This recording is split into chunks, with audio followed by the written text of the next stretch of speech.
Hey, this is Matt once again. Welcome back to videos of the paid request. This time for James, a different James. I know another James has been sending a lot of requests. Really thank you for that. But this is a different James who wanted me to do a review on The Killers, a 1946 film that stars a very young Burt Lancaster in actually his film debut. And I guess the opening of the film is based on an Ernest Hemingway story, and then the rest of it they had to make up. And I guess Ernest Hemingway, he didn't really like a lot of Hollywood stuff based on his work, but this is one of the few he did, from what I understand. But yeah, if anyone wants to request any type of videos or topics, reactions, commentaries, reviews, video game let's tries or playthroughs, whatever the case may be, feel free to send it either directly to my PayPal or join my Patreon. Both links are down below in the info box.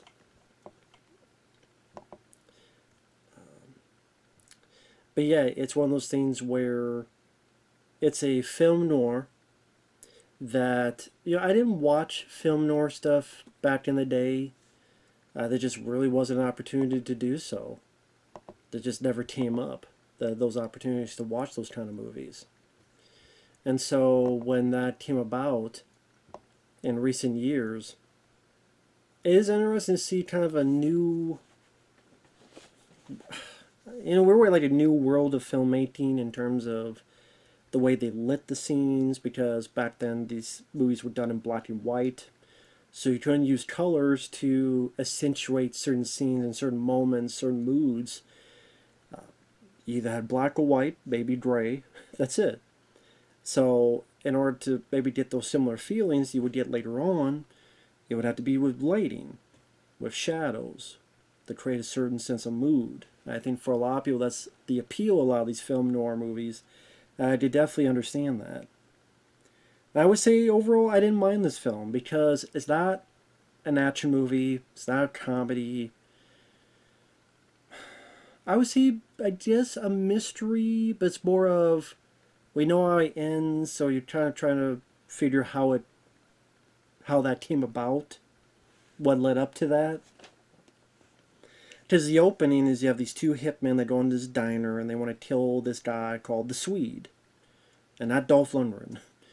But they're hired to kill this guy, and they take over this diner, and they kind of they mess with and freak out the owner and the cook and this patron, and messing with the three of them. They keep calling the owner like bright boy, and come on, don't you? Oh, this guy's pretty smart, huh? One leads to another. They realize that who they're looking for is not going to be there.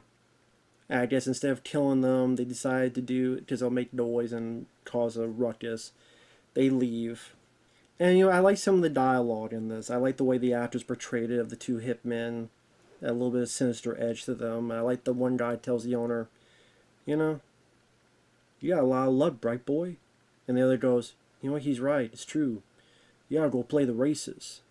There's a certain demeanor with the way the acting is. Like, there's a certain demeanor, a certain, not callousness, but these are people that lived life itself, a lot of these actors back in the day.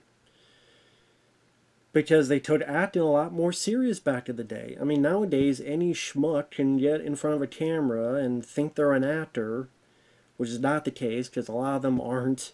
But back then, it's like, no, you really had to be that guy or gal to get in front of a camera, whether it be look-wise or whether it be more so talent-wise. So one of the patrons tries to warn Burt Lancaster, but he's like, okay, yeah, I get it.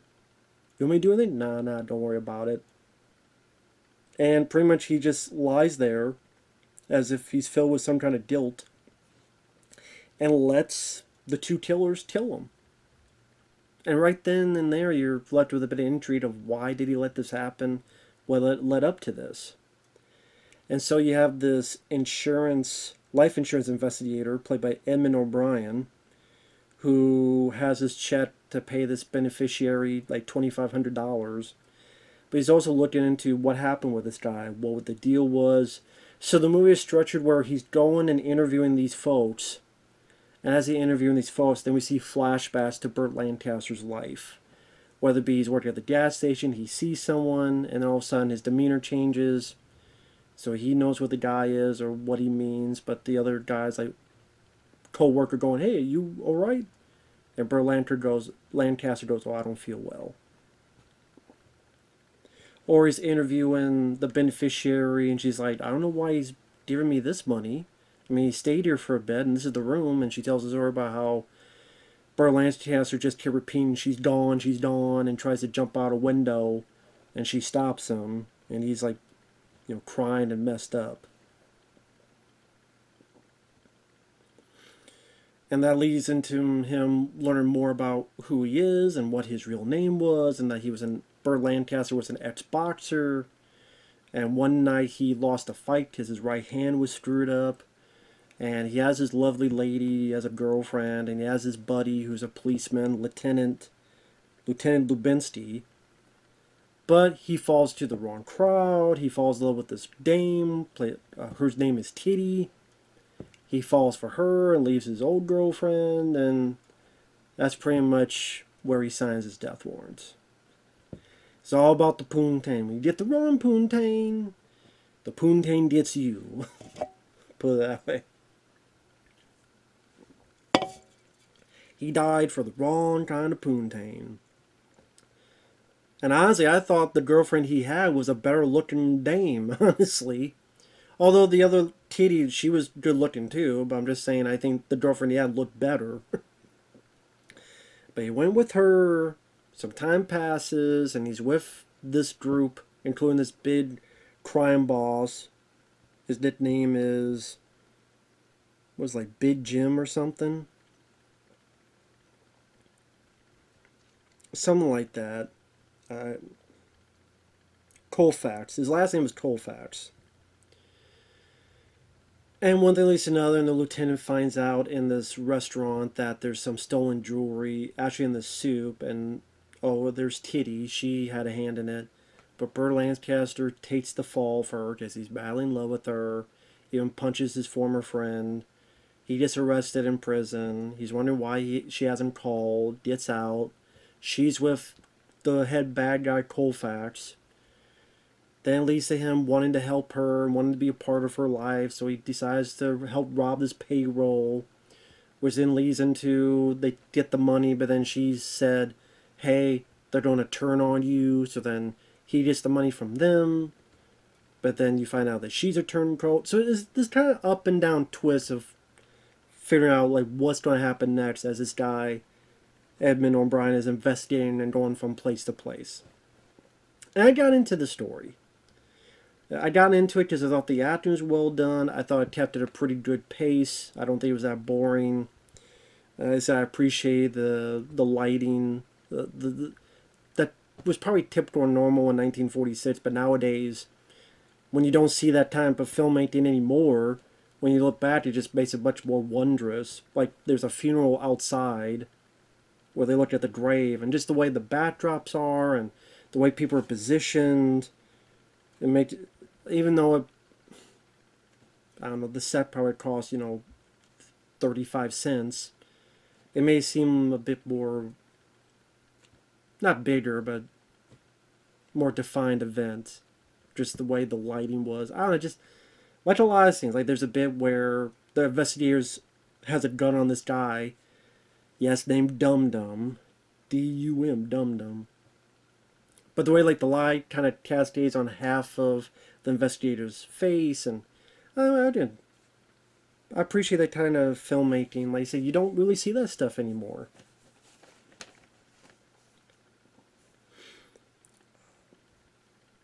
Edmund O'Brien does fine as the investigator. Granted, Burt Lancaster, this is his film debut, so they would not know that he would become much more of a legendary actor. I mean, for people, you may not know any of these people, but if people who know a bit of film history, I think they'll know Burt Lancaster a bit more than Edmund O'Brien. I do wish in retrospect they would have switched the roles. I wish Burt Lancaster was the lead investigator. He does fine as the Swede, but it just, for the guy who we're kind of latching on to as being sort of our lead heroic guy. I think Burt Lancaster just had a bit more of that aura, a little bit more of that it factor, a little bit more of that kind of natural cadence in his dialogue delivery that I do think he would have worked better as the lead. Eamon O'Brien's fine, but Burt Lancaster, I think they would have had a little bit more of that oomph factor to really make it stand out more so, at least for me. And there's some pretty decently directed shots, like when they rob the payroll.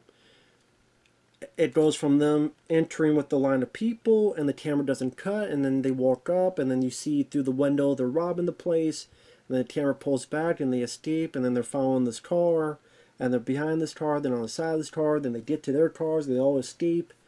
Just the timing involved with all that, to do it in one shot, where it's like, okay, make sure you don't stumble and fumble, make sure nothing screws up in there, make sure the car goes at the right time for them to get behind it, and then get to the side of it.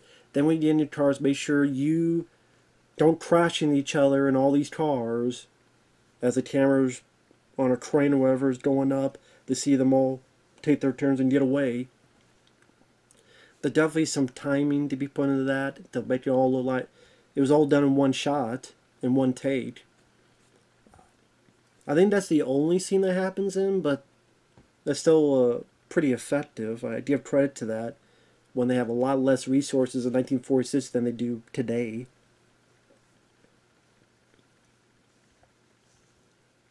And granted, I mean, it's not the kind of movie, yeah, I would have liked, again, Burt as the lead. I would liked a little bit more action and gusto, but that's not really how films were at the time, so I'm asking for something that wouldn't be the case at all, ever, for this time period. It says, to get into more in the spoilers, like I say, he keeps investigating, looking into people. When he talks to someone, he does a little bit of flashback to get a little bit more about the story. Like he talks to this guy who's kind of on bed, stuttering some stuff about he shouldn't have hit you, he shouldn't have hit you. And then we see a flashback of what he meant about that, this card game where Burt hit the boss guy Colfax, and this other guy goes, he shouldn't have hit you. And later on, when we're talking, when they find, the investigator finds the kitty girl, we see a bit of flashback that she was the one that told Burt Lancaster that they're going to screw you over, you gotta steal the money first. And spoiler, at the end you find out that her and the bad guy Colfax were working together to take that money, and they put the blame on the Swede. So she played Burt Lancaster like a fiddle, left. That's why earlier he said, she's gone, she's gone. And because the money is gone and they're going to be after him and he's got the short end of the stick, just not much he can do. And I guess that's why at the beginning of the film he just let it end.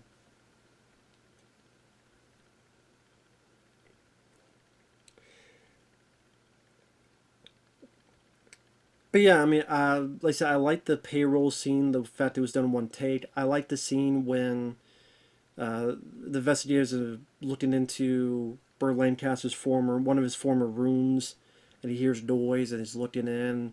And we see all pretty much from his point of view, where we hear what he hears. So we hear the guy entering, we hear the guy looking around. He doesn't know whether he should go in or not. Then he holds the door. And the guy tries to open, but the guy just assumes it's locked. Then he goes back. Then he hears this tearing, ripping sound. And then he goes in. I like the fact that for the most part, it's in his point of view, so we're able to feel and hear what he feels and hears. To put the audience in that frame of mind, I thought that was a nice piece of direction. And again, when the guy who plays Dum Dum, I mean, it's a silly name, but I like the actor, Jack Lambert. I liked his cadence, the way he's delivered the dialogue. I guess he was in one of the older Dick Tracy movies or series, whatever they were. It makes sense. He seems like he would fit in that. But even like little, smaller characters like that, like they have a little bit of their personality or a little bit of their dialogue delivery. They don't seem bland, which I appreciate. Now, granted, he gets the he one-ups the investigator and gets a gun on him, but he just kicks him. He doesn't kill him. I don't know why he doesn't kill the lead character. I just say he's not a killer. He's just looking for the money. But yeah, I'm still surprised he didn't kill the lead guy. But granted, there would be no movie if he did. But no more movie. But still. But he escapes. One leads to another, and our lead guy and Burt Lancaster's former buddy, the Lieutenant Lubinsky, they get together. They come up with a plan. They meet this titty girl at this green cat club. How ironic. Titty at a cat club. Where we learn a bit more of the story. And our lead's like, I need a fall guy. She's like, okay, I'll get you the Colfax guy. And those two hitmen from the beginning, you see them at the end, and I would like to have seen a bit more of the hitmen, because they're introduced at the beginning, and then they pretty much disappear for the rest of the movie until the very end. I don't know, it just would have been nice to see them a little bit more in the film, whether it be just somehow, I don't know, a bit more developed. Just the fact that they're so prominent at the beginning and then they just disappear. I don't know how else to put it. Just want a little bit more of their characters in the movie. And then the actions, like, because the way things were back then with the ratings board and all that other stuff, you couldn't really get much violent stuff into movies. So the action scenes are pretty quick. They shoot, the lead flips the table, the lieutenant shoots the two guys, that's pretty much it. The girl disappeared, they go back to Colfax's mansion. The one guy that escaped Dum Dum and Colfax had shot each other, so they're both wounded. One's dead, the other's dying. He admits to the whole thing, what him and the girl did. She begs, hey, tell him I'm innocent, but he dies before that, so the bad guys lose, the good guys win, and everything's fine and dandy. And Burt Lancaster chose the wrong lady to get the poontang from. If he stuck with the original poontang, he'd still be alive, but get the white flag. Bad poontang on the ground there. So yeah, I enjoyed the story, the mystery. I was curious to see where it was going, how this all led up to. I appreciate some of the bits of the lighting and direction of the film. I thought the acting was fairly good across the board. Let's say Emmett O'Brien was fine. I do wish Burt Lancaster was the lead, because he had a little bit more charisma. Or at least maybe a lead guy that had a little bit more, maybe, sense of humor. Or just that it factor, like a Humphrey Bogart from back in the day, or someone of that nature. Emmett O'Brien was okay, if, a little bland. But he wasn't bad. Like I said, I think if he had a bit more of a charismatic lead, I would have liked this even more so. But overall, I thought this was pretty decent flick. I did like it. So, pretty much the bad guys in a way just turned on themselves, but sometimes that's what happens. So with that said, thanks for watching. Take care. Overall, I did like the film, and we'll see you guys later. Bye bye.